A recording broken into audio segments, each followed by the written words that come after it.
오늘 우리에게 주시는 하나님의 말씀은 시편 126편 1절로 6절 말씀입니다. 주님께서 시온에서 잡혀간 포로를 시온으로 돌려보내실 때 우리는 꿈을 꾸는 사람들 같았다. 그때 우리의 입은 웃음으로 가득 찼고 우리의 혀는 찬양의 함성으로 가득 찼다. 그때 다른 나라 백성들도 말하였다. 주님께서 그들의 편이 되셔서 큰 일을 하셨다. 주님께서 우리 편이 되시어 큰 일을 하셨을 때 우리는 얼마나 기뻤던가. 주님, 네겝의 시내들에 다시 물이 흐르듯이 포로로 잡혀간 자들을 돌려보내 주십시오. 눈물을 흘리며 씨를 뿌리는 사람은 기쁨으로 거둔다. 울며 씨를 뿌리러 나가는 사람은 기쁨으로 단을 가지고 돌아온다. 이 시편 126편 설교는 말할 수 없는 어려움 가운데 눈물밖에 나지 않는 처지에 있는 교인들을 향하여 드리는 설교가 되겠습니다. 혹시 여러분 중에 나는 그렇게 울 지금 형편이 아니다, 눈물이 특별히 나는 것도 아니고 그러신 분들도 관심 있게 한번 들어보시면 좋겠습니다. 왜냐하면 우리가 살아가는 인생 중에 기가 막힌 눈물 흘리는 상황이 누구에게나 오기 때문에 그렇습니다.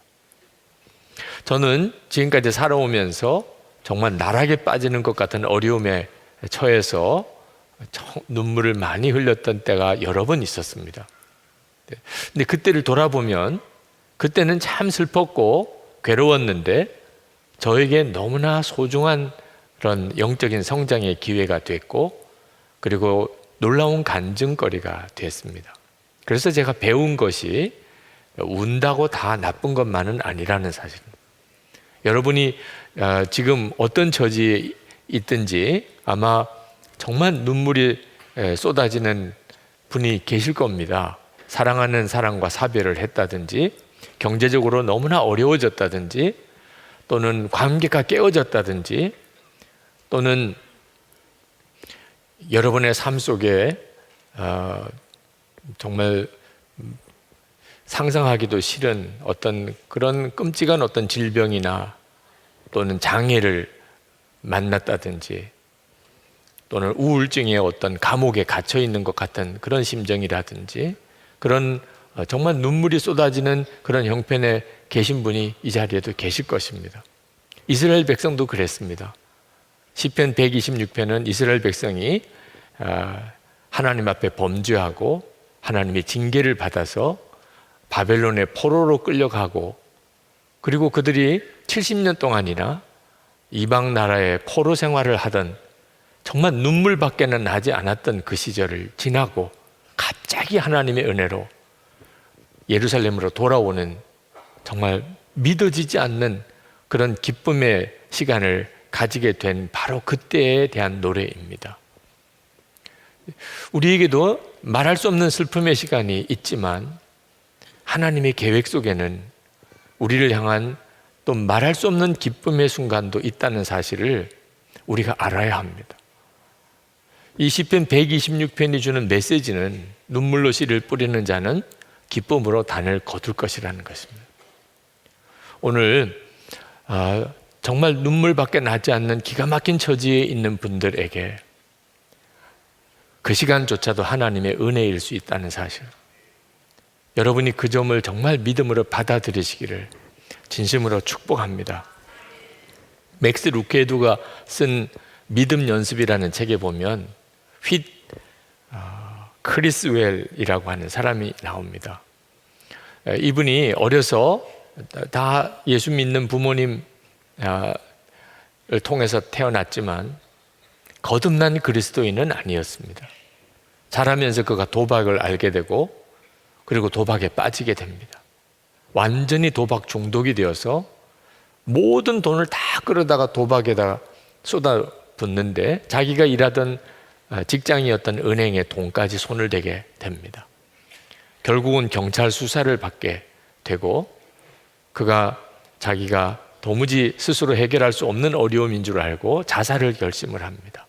아내에게 유서를 쓰고 차를 타고 한적한 곳으로 가서 권총을 꺼내 들고 머리에 대고 이제 방어쇠를 당기면 죽을 처지인데 거듭나지는 않았지만 그는 천국과 지옥에 대해서 이미 듣고 알고 있었고 내가 이렇게 죽으면 나는 영원히 지옥에 간다는 사실이 두려웠습니다. 끝까지 그는 결국 방아쇠를 당기지 못하고 집으로 돌아오는데 유서를 보고 경찰에 급히 신고를 했던 아내로 인해서 경찰들이 집에 와 있었습니다. 결국 경찰에 체포되어서 그가 유치장으로 가는데 그 말할 수 없이 부끄러운 절망적인 순간에 이상한 평화가 마음에 오더라는 겁니다. 이제는 더 이상 거짓말하고 더 이상 도망 다닐 필요가 없게 됐구나. 그런 어떤 평안이 자기 마음에 느껴지더래요.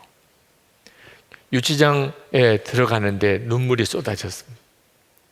그런데 비참해서만 흘리는 눈물이 아니고 하나님이 나를 사랑하시는구나. 그게 순간 깨달아지더라는 거예요. 내가 스스로 내 목숨을 끊지 않고 하나님이 나를 죄에서 건지시려고 나를 이렇게 감옥에 들어가게 하시는구나. 하나님께서 내가 죄에서 완전히 벗어나기를 원하시는구나. 그게 그 순간에 그렇게 마음에 믿어지더래요. 그는 너무너무 감사한 마음으로 복역을 했고 그리고 그가 교도소에서 출소하고 난 다음에 교회 자원봉사자로 교회에 여러 가지 굳고 어려운 일들을 섬겼습니다. 너무너무 감사했기 때문에. 근데 너무나 일을 성실하게 잘하니까 교회 유급 스텝이 됐습니다. 침례교회는 평신도 목회자라는 제도가 있습니다.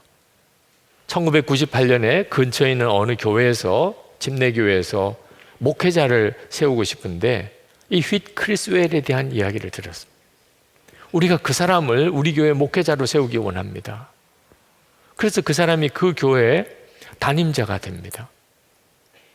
지금 켄터키 주에서 가장 놀라웠게 부흥되는 교회 한 교회가 됐습니다.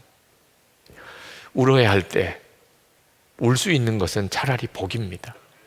울어야 하는데 울지 못하는 것이 사실 문제일 수 있는 거죠. 이스라엘 백성들은 정말 기가 막힌 정말 어려움 속에 빠져 있었습니다. 눈물밖에 나지 않는 그런 형편에 있었습니다. 그러나 하나님의 계획은 그들이 그렇게 눈물만 흘리고 끝나는 게 아니었습니다. 여러분도 꼭 믿으셔야 합니다. 울 때가 있습니다. 그때는 우는 게 정답입니다. 그러나 반드시 하나님의 계획 속에는 정말 꿈꾸는 것 같은 기쁨의 시간이 기다리고 있다는 것입니다. 1절 말씀에 이렇게 시편 기자가 노래했습니다. 주님께서 시온에서 잡혀간 포로를 시온으로 돌려보내실 때 우리는 꿈을 꾸는 사람들 같았다. 진짜 꿈을 꾸는 것 같았다. 죽었던 사람이 다시 살아나는 것 같이 믿어지지 않는 일이 일어나더라는. 그게 이스라엘의 간증이고 동시에 우리의 간증입니다. 2절 말씀에 보면 그 기쁨이 얼마나 큰지 도무지 어떻게 그 표현하는 것을 절제할 수가 없을 정도였습니다. 그때 우리의 입은 웃음으로 가득 찼고 우리의 혀는 찬양의 함성으로 가득 찼다. 여러분, 안 웃어야지 하는데도 자꾸만 웃게 되는 이런 경험 해보셨습니까? 하나님께서 우리에게 계획하신 그 축복의 날, 우리가 그렇게 된다는 것입니다. 주위에 있는 모든 나라 백성들이 이건 진짜 하나님이 큰 일을 행하신 거야. 다른 나라 백성들이 그렇게 인정을 해 주었습니다. 2절 하반절에 그때 다른 나라 백성들도 말하였다. 주님께서 그들의 편이 되셔서 큰 일을 하셨다. 이게 얼마나 놀라웠고 기쁜 일입니까? 이스라엘 백성들 스스로도 3절에 이렇게 고백했습니다. 주님께서 우리 편이 되시어 큰 일을 하셨을 때 우리는 얼마나 기뻤던가. 지금 현재 정말 눈물밖에 나지 않는 그런 처지에 있으시는 분에게 하나님께서 주시는, 여러분에게 주시는 약속입니다. 여러분이 이렇게 고백하고 노래할 때가 준비되어 있다는 것입니다. 그래서 예루살렘 성전을 향하여 순례의 길을 가는 순례자들이 이 노래를 부른 거예요. 순례자들의 순례의 길은 험하고 어려웠습니다. 그러나 그들은 이 시편 126편을 노래하면서 울면서 씨를 뿌리는 자는 기쁨으로 단을 거둘 것이라. 그 노래를 부르면서 그 어려운 고비들을 다 극복해 나갔습니다. 물론 예루살렘에 돌아왔다고 해서 어려운 문제가 하나도 없게 된 건 아닙니다. 여전히 그들은 성벽도 쌓아야 되고 외적과 싸워야 되고 나라를 지켜가야 되는 말할 수 없는 어려움들이 많았지만, 그러나 하나님의 기적을 경험하고 구원을 받았습니다. 그래서 그들에게는 기도의 힘이 있었어요. 여전히 바벨론에 남아있는 동포들이 있습니다. 그들도 하나님 돌려주셔요. 4절 말씀에 주님, 네겝의 시내들에 다시 물이 흐르듯이 포로로 잡혀간 자들을 돌려보내 주십시오. 기도의 힘이 있었어요, 그들에겐. 왜? 지금 자기들이 하나님의 기적을 누리고 있는 상황이었기 때문에. 여전히 어려움은 많지만, 그러나 하나님께서는 반드시 우리의 눈물의 기도를 기쁨의 단으로 바꿔주신다 확신이 있었습니다. 여러분, 우리도 예수님의 십자가의 은혜로 다 구원받았어요. 믿어지지 않는 기적. 이 어찌 하나님의 놀라운 사랑을 다 표현할 길이 있겠습니까? 그렇게 구원을 받았지만 여전히 우리에게도 정말 눈물로 기도할 제목들이 여전히 있습니다. 그러나 담대함이 있습니다. 하나님은 나를 독생자를 주시기까지 사랑하셨고, 예수님은 나 위에 십자가에 피 흘려 죽으셨고, 주 예수님이 성령으로 지금 내 마음에 계시니 주님이 내 문제를 반드시 선하게 풀어주실 걸 믿는 거죠. 기도는 하지만, 여전히 눈물로 기도하지만 우리의 마음속에는 확신이 있는 겁니다. 이것이 성도의 능력이에요. 장애인 선교단체에 실린, 그 회보에 실린 어떤 분의 시입니다. 거의 다 망가진 것 같은 육체를 갖고 사는 당신에게 오직 기쁨만 이야기하는 건 잔인해 보입니다. 아파하는 당신에게 기뻐하라고 자신감 넘치게 권하는 것도 잔인해 보입니다. 슬픔은 분명히 슬픔인 것, 아픔은 분명히 아픔인 것, 때때로 슬픔이 몰려들거든 조금만, 잠깐만 슬퍼하십시오. 때때로 아픔이 찌를 듯 후빌 듯 다가오거든 조금만, 잠깐만 아파하십시오. 그리고 찡그리고도 웃으십시오. 우리 위에 죽으셨던 예수님을 다시 살리신 하나님의 능력이 우리를 다시 살리고 고치실 것을 선포하십시오. 이 세상에 없던 우리를 어느 날부터 있게 하신 하나님의 능력이 그날에 새 다리와 팔을 있게 하고, 말 못하던 입을, 듣지 못하던 귀를, 보지 못하던 눈을 열게 하실 일을 선포하십시오. 모두 다 또렷하게 볼 것입니다. 다만 조금만, 잠깐만 슬퍼하십시오. 그날이 더욱 가까워 오고 있으니. 슬픈 건 슬픈 거죠. 눈물이 쏟아지는 것은 어쩔 수가 없는 일이에요. 우리가 예수를 믿고 구원받은 자의 삶을 살면서도 그런 일은 겪습니다. 그러나 정말 조금만, 잠깐만 슬퍼하십시오. 왜? 우리에게는 이미 우리 자신이 상상이 되지 않는 하나님의 기적을 받은 사람이기 때문에 눈물로 씨를 뿌린 것을 기쁨으로 단으로 거두게 하실 것입니다. 이 시편 126편에서 우리에게 주는 매우 중요한 교훈이 하나 더 있습니다. 그것은 정말 울더라도 씨는 뿌려야 한다는 것입니다. 울기만 하고 끝나면 안 됩니다. 힘들고 어렵고 정말 절망적인 상황이 와서 눈물밖에 안 난다 하더라도 그래도 반드시 씨는 뿌려야 합니다. 그래야 기쁨으로 거둘 때가 오잖아요. 5절 6절에 보면 눈물을 흘리며 씨를 뿌리는 사람은 기쁨으로 거둔다. 울며 씨를 뿌리러 나가는 사람은 기쁨으로 단을 가지고 돌아온다. 이스라엘 백성들이 자기들의 간증이었어요. 울면서도 그들은 씨를 뿌렸다. 그랬더니 기쁨으로 단을 거두는 날이 오더라는 거예요. 이것은 오늘 우리에게 매우 중요한 교훈입니다. 여러분에게 눈물로 씨를 뿌리는 일이 있는가 하는 거죠. 얼마나 힘들면 눈물로 씨를 뿌렸을까요? 사실 어지간한 농부는 씨 뿌리는 일이 힘들기는 해도 울면서 씨를 뿌리는 일은 거의 없습니다. 그런데 이스라엘 백성들은 눈물로 씨를 뿌렸다는 거예요. 어떤 처지가 되면은 그렇게 될까요? 먹을 양식이 다 떨어졌습니다. 이제는 굶게 생겼어요. 남은 것은 씨밖에 없습니다. 근데 이 씨 먹어버리면 그 다음에는 진짜 끝이에요. 배는 고프지만 씨는 뿌려야 되는 거예요. 그래야 내년을 기억할 수도 있잖아요. 그래서 정말 배가 고픈 배를 움켜잡고 나가서 그 땅바닥에 씨를 뿌리는 심정, 그 진짜 눈물이 날 것 같아요.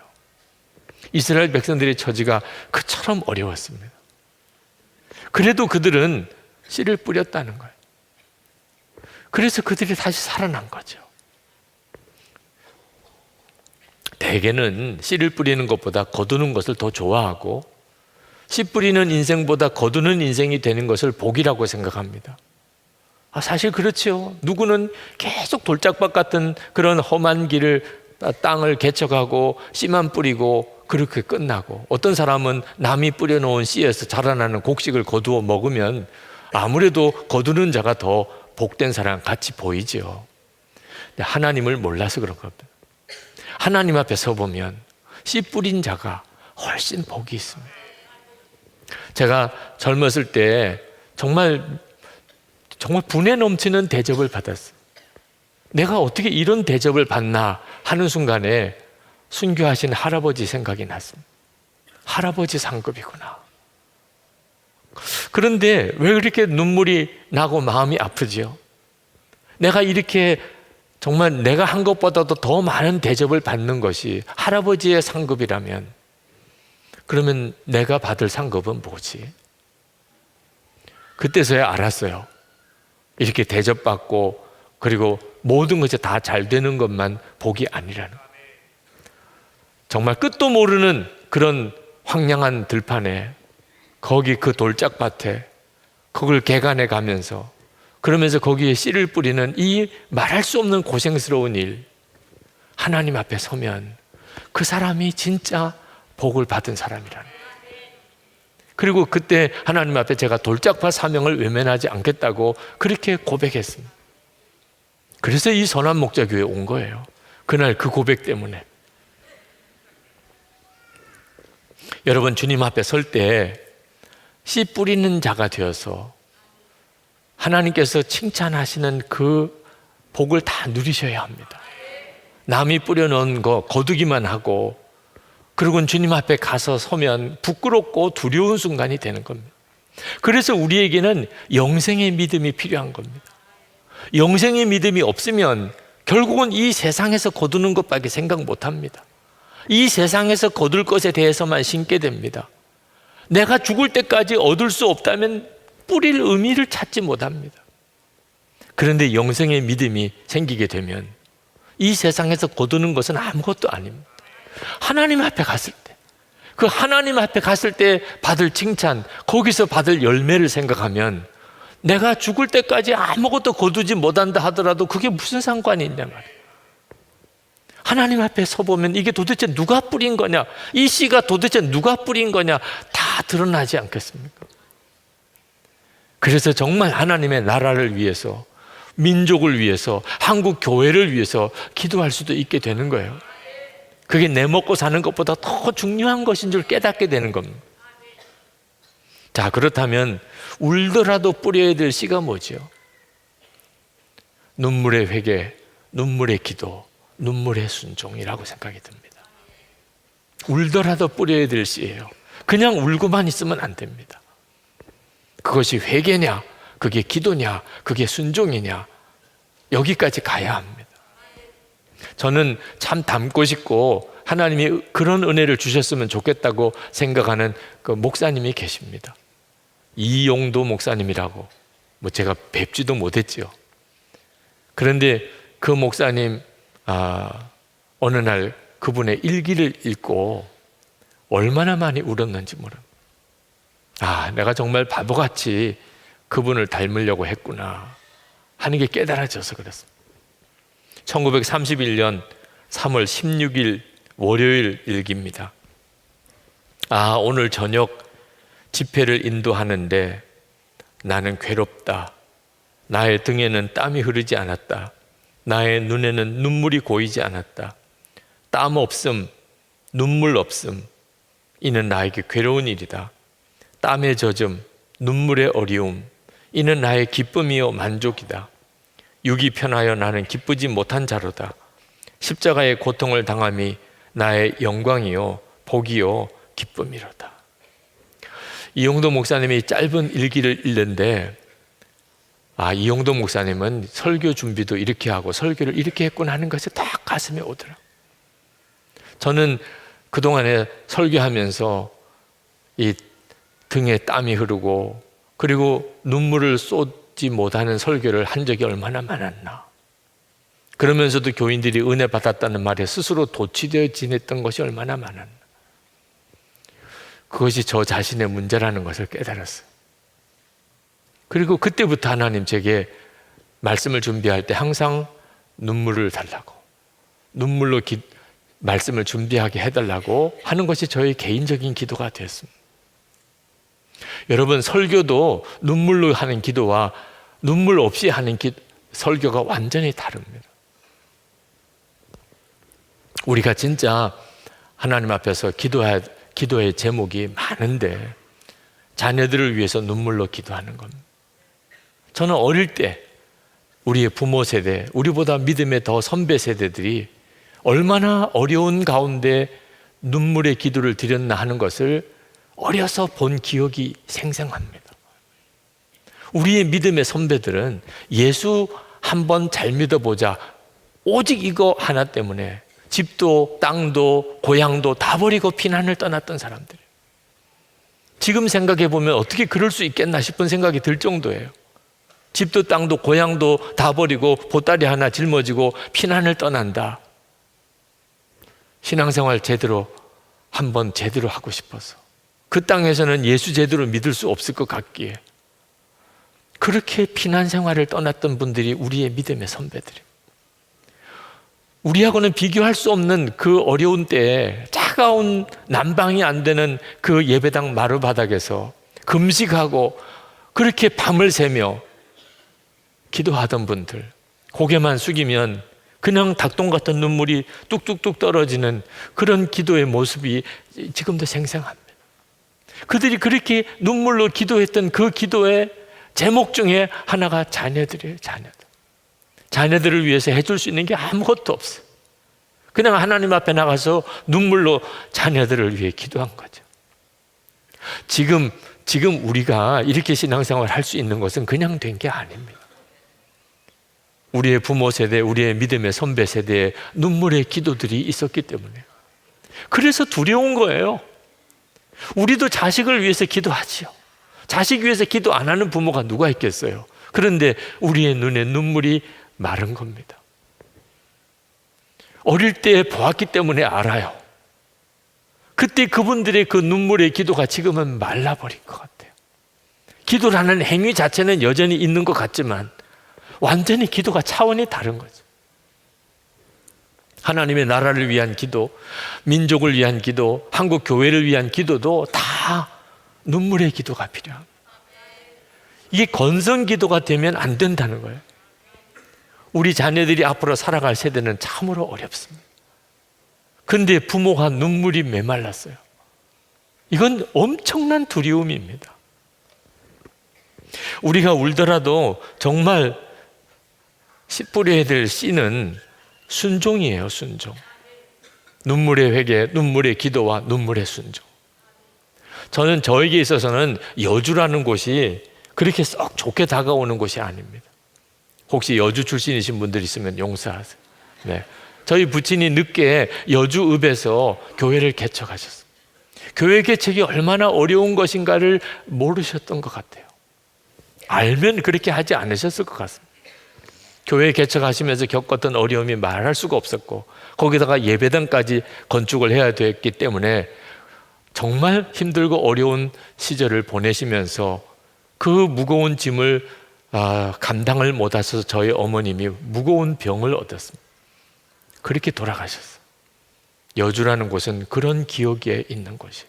생각하기도 싫고 정말 그곳은 가고 싶지도 않은 그런 곳이었습니다. 근데 세월이 많이 지나서 그 여주에서 부흥회를 해달라고 요청이 오는 거예요. 몇 번 이런저런 핑계를 대고 못 간다고 그러다가 꼼짝없이 이제는 가야 될 상황이 됐습니다. 그래서 여주지방연합집회 부흥회를 인도하러 가게 됐어요. 가면서도 마음이 참 복잡하더라고요. 근데 그 부흥회 기간 동안 강사를 접대하는 일을 담당하신 목사님이 계셨어요. 그분의 차를 타고 그리고 숙소와 교회와 식당을 이렇게 오고 갔는데 그 목사님이 누구냐면 저희 부친이 개척한 그 교회 담임 목사님이세요. 그 교회의 사정과 형편을 들었습니다. 지금은 그 지방에서 제일 큰 교회가 되어 있더라고요. 그 목사님과 이야기를 나누면서 제 마음에 참 묘한 느낌이 들었어요. 그 땅은 우리에게는 우리 가족에게는 눈물의 땅입니다. 사실 어떻게 이렇게 하셨나 아버님에게 원망스러웠던 곳입니다. 근데 지금은 그로 인해서 얼마나 놀라운 열매가 맺어진 건지를 보고 나니까 제 마음에 그 상처가 씻어지는 것 같아요. 요즘에는 여주 땅을 보면 그런 느낌이 안 듭니다. 네. 얼마나 아름답고 좋은 곳인지. 여러분, 눈물의 순종을 해야 될 때가 있습니다. 도망가고 싶어도 도망갈 수 없고 벗어나고 싶어도 벗어날 수 없고 안 하고 싶어도 안 할 수가 없는 상황에 몰린 것처럼 느낄 때가 있습니다. 그러니 눈물의 순종이죠. 눈물로 순종하는 거죠. 근데 반드시 하나님께서 기쁨의 단을 거두게 하신 거예요. 여러분 중에는 목사님 눈물이 안 나는데 어떻게 해요? 이런 분도 있을 거예요. 눈물의 회개를 드리고 눈물의 기도와 눈물의 순종이 필요한 건 알겠는데 눈물이 안 나는 걸 어떻게 해요? 주님의 마음이 필요한 것입니다. 주님의 마음으로만 비로소 우리에게서 눈물이 터집니다. 우리가 울 상황에 우리가 울면 하나님도 우세요. 여러분이 그것을 정말 아십니까? 제가 말할 수 없는 억울한 일을 만나서 목회도 그만두고 다 그만두고 떠나고 싶었어요. 이렇게 하고서 내가 무슨 목회를 한다고 할 수 있나? 하나님은 못하게 막으시는 거예요. 목회도 계속 하게 하고 억울한 거 풀지도 못하게 하시고 그때는 진짜 정말 죽을 것 같더라. 그래서 터져나온 기도가 나 죽었습니다. 하나님 저 죽었습니다. 정말 그 기도밖에 안 나왔어요. 그런데 참 놀랍지요. 그런 정말 엉터리 같은 고백인데도 평강이 오는 거예요. 죽었다고 고백하니까 미운 것도 없어지고 도망가고 싶은 것도 다 사라지고 목회 다 그만두겠다는 마음도 다 스그러들고 놀라운 평강이 와요. 원망도 다 없어지고. 그래서 하나님 앞에 생각지도 않은 기도를 또 드렸습니다. 주님의 마음을 주십시오. 아니 내가 죽었는데 아직도 살아야 돼요. 그러면 어떻게 살지요? 주님의 마음을 주세요. 정말 나 뭐 어떻게 하라는 것입니까? 그리고는 꼬꾸라져서 얼마나 많이 울었는지 모릅니다. 내가 왜 이렇게 우는지 저 자신이 모를 정도로 그렇게 정말 격하게 울었어요. 그렇게 울다가 깨달아졌습니다. 주님의 마음. 주님의 마음을 달라고 했잖아요. 그래서 주님의 마음이 부어진 거죠. 저는 주님의 마음이 그렇게 애통함이 많은 줄을 몰랐어요. 예수님을 영접했지만 주님의 마음은 정말 몰랐어요. 말할 수 없는 탄식이라고 성경은 표현하고 있는데 정말 그렇더라. 여러분, 여러분의 배우자를 위해서, 여러분의 자녀를 위해서, 또 우리 교우들을 위해서, 우리 나라와 민족을 위해서, 한국 교회를 위해서 주님의 마음을 한번 구해보세요. 주님의 마음을 달라고. 안 울고 배길 사람 한 사람도 없을 거예요. 주님의 마음을 모르니까 메마른 기도밖에 드리지 못하는 거예요. 여러분, 정말 땅이 굳으면 콘크리트처럼 딱딱하게 이렇게 굳어질 수가 있습니다. 그런 땅에 물을 아무리 주어봐야 곡식이 자랄 수 있는 땅이 못 됩니다. 그냥 다 물이 흘러가 버리는 거예요. 어떻게 해야 됩니까? 망치로라도 그 굳어버린 땅을 깨트려야 되는 거죠. 여러 번 망치질을 하면 그 돌덩어리처럼 딱딱한 그 땅이 균열이 가기 시작합니다. 그러면 물이 그 틈새로 들어갈 수 있죠. 거기에 망치질을 더하면 그게 잘게 부스러지기 시작합니다. 그러면 거기에 씨를 심으면 거기서 씨가 뿌리가 내리고 싹이 납니다. 우리의 마음의 심령이 딱딱하게 굳어져 버리니까 눈물도 안 나는 거예요. 회개를 해도 기도를 해도 순종하려고 해도 눈물이 없는 거죠. 눈물이 없는 씨는 기쁨의 단이 없는 거예요. 그래서 매일 일기를 써가면서 예수님을 바라보자는 겁니다. 매일 일기, 예수 동행 일기를 쓸 때마다 제 마음의 심령이, 굳어진 마음의 심령이 깨트려집니다. 1시간 기도하시자고 그렇게 권해드리는 이유가 뭔지 아십니까? 그 1시간 기도를 통하여 우리의 마음이 부스러지는 거예요. 그리고 씨가, 말씀의 씨가, 하나님의 약속의 씨가 내 속에 떨어져서 자라게 되는 거예요. 여러분, 울면서 기도할 수 있다면, 눈물의 회개가 있다면, 눈물의 순종이 있다면 여러분은 절대로 망할 사람이 아닙니다. 반드시 하나님이 말씀하신 걸 이루십니다. 오늘 여러분에게 눈물의 기도가 회복되고 눈물의 회개가 회복되고 눈물의 순종이 회복되기를 축복합니다. 여러분 중에 하나님, 정말 제게 필요한 것이 눈물의 회개와 눈물의 기도와 눈물의 순종입니다. 그러신 분이 있다면 이 시간에 우리 일어나서 기도하시기 바랍니다. 이 일은 전적으로 하나님이 하실 일입니다. 하나님, 제가 정말 기가 막힌 어려운 처지에 난관에 부딪혀 있습니다. 그러나 오늘 말씀이 기쁨으로 단을 거두겠다고 하셨.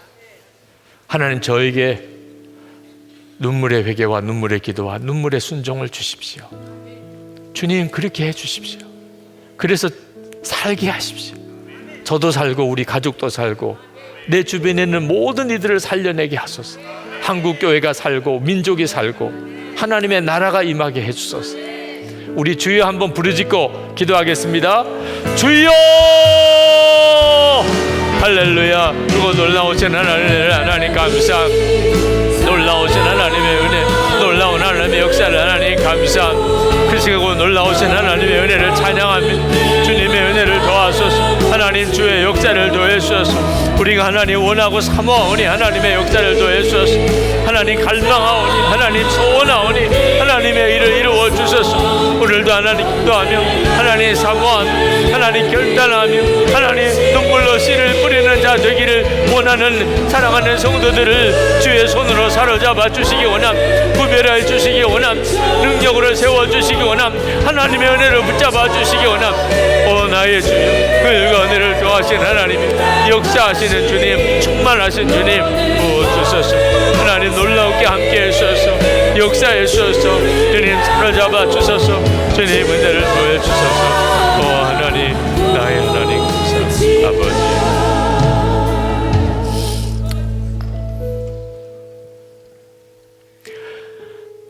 아버지 하나님, 정말 통곡하고 울 수밖에 없는 그런 현실에 부딪혀 있습니다.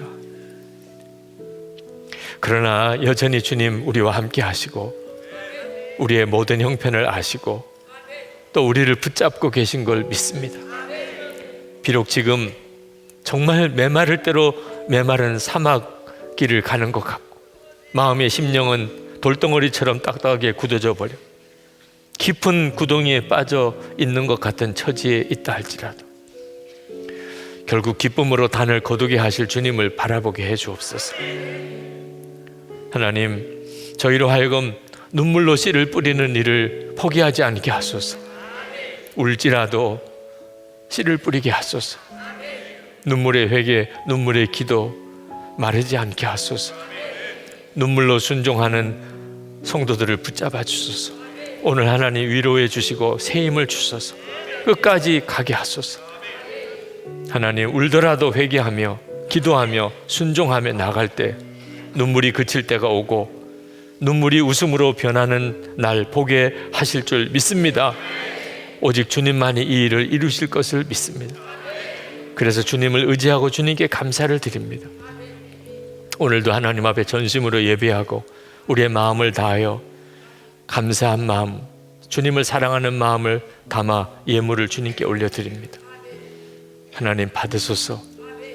우리의 믿음이고 우리의 감사여 우리의 고백입니다. 하나님, 성도들의 삶을 주의 손에 부탁합니다. 심령에는 주의 은혜가 넘치고 오늘 병든 몸 깨끗하게 고치시고 이번 금요 성령 집회 때 놀라운 환우들의 치유의 역사가 일어나게 하소서. 성도들의 기업에 복을 주시고 일터에 주님 함께 하소서. 특히 가정 안에 하나님의 은혜를 더하셔서 믿지 않는 가족들 다 구원받으며 우리의 자녀들이 하나님 앞에 존귀하게 쓰임받게 해주소서. 하나님, 우리 한국 교회를 위하여 이 나라와 우리 민족을 위한 간절한 기도를 주님 앞에 오늘도 올려드립니다. 하나님, 하나님을 경외하며 정말 하나님의 영광을 드러내는 교회와 이 나라 민족 되게 해주소서. 복음으로 통일되는 역사 속히 이루어 주소서. 김국기 목사님, 김정욱 목사님, 최충길 선교사님, 중국의 온성도 목사님, 주님 석방되게 해주소서. 추운 겨울이 벌써 들어와 있습니다. 석방의 소식을 들려주소서. 하나님, 세계 열방에 나가 있는 선교사님들 어려움이 많습니다. 추방당한 선교사님, 비자를 거부당한 선교사님, 임지에서 대책 없이 쫓겨나는 선교사님들이 많습니다. 아버지 하나님, 선교사님들에게 주님 함께 하소서. 눈물로 씨를 뿌릴지라도 기쁨으로 단을 거두는 역사를 믿게 하소서. 좌절하고 낙심치 않는 힘을 주시옵소서. 주 예수 그리스도 이름으로 간절히 기도합나이다. 아멘. 우리 다 일어나신 채로 찬양하겠습니다. 하나님의 사랑을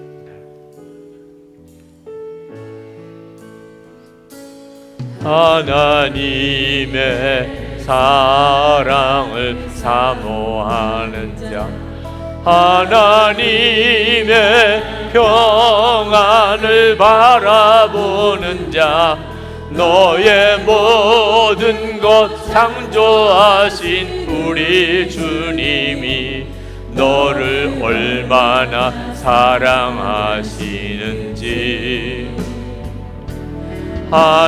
하나님께 찬양과 경배하는 자, 하나님의 선하심을 닮아가는 자, 너의 모든 것 창조하신 우리 주님이 너를 자녀 삼으셨네.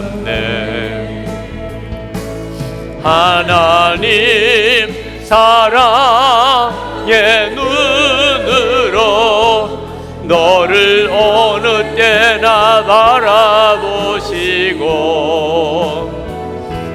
하나님 인자한 귀로서 언제나 너에게 기울이시니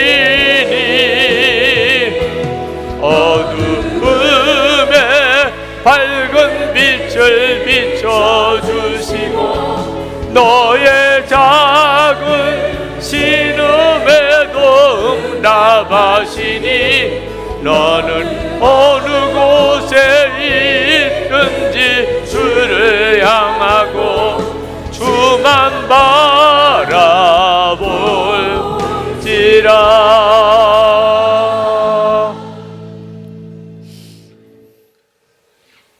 너무나 좋으신 우리 주 예수 그리스도의 크신 은혜와 말할 수 없는 아버지 하나님의 사랑하심과 지금도 우리와 함께 하시는 보혜사 성령 하나님의 하나 되도록 교통하심이 하나님께 예배하고 돌아가는 모든 성도들과 그 삶 속에 충만히 함께 하시기를 축원하옵나이다. 아멘.